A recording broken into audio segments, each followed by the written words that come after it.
রমজান হলো commando training, 1 মাস। আপনি 11 মাস হারামগুলো বাদ দিয়েছেন, হালালগুলো নিয়েছেন, আর রমজান মাসে আপনি হালালকেও বাদ দিবেন। মূলত তুমি 11 মাস জায়েজ কাজ করেছো, না জায়েজ কাজ করো নাই। রমজানে তুমি জায়েজ কাজও করবা না। বাদ খাওয়া কি?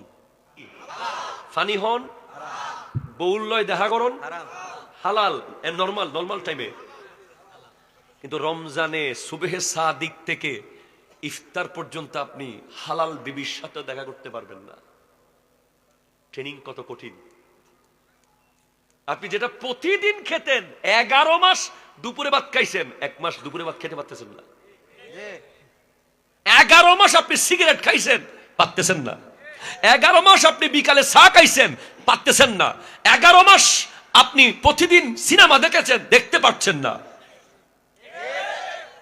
11 মাস গীবত করেছেন, মুখ বন্ধ রমজানে। 11 মাস গীবত শুনেছেন, কান বন্ধ। 11 মাস যা যা অবৈধ, ইভেন বৈধ পর্যন্ত, বৈধ জিনিস ত্যাগ করা হলো সবচেয়ে কঠিন কাজ। আর এটা তো আমি সব সময় করতাম, আজকে থেকে পারবা না। যখন মদ হারাম হলো, আয়াত যখন নাজিল হলো, 1 সেকেন্ডের ভিতরে আমার নবী সাহাবারা যত মদের ভাণ্ড যার যার কাছে ছিল, যেখানে যেখানে ছিল, সব ফেলে দিয়েছে 1 সেকেন্ডের ভিতরে। কোনো কমপ্লেন নাই, কোনো ধরনের কম্প্রোমাইজ নাই।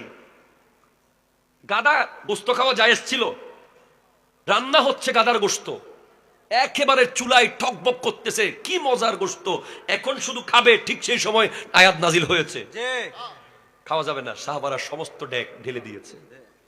3 প্রকার রোজাদার পাবেন। কয় প্রকার?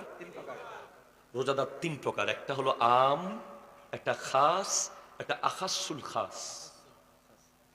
আম রোজাদার হলো যে রোজাও রাখবে, মিথ্যাও বলবে, গীবতও করবে, চুগলিও করবে, সুদও খাবে, 2 নম্বরই ব্যাপারপারি সব করবে।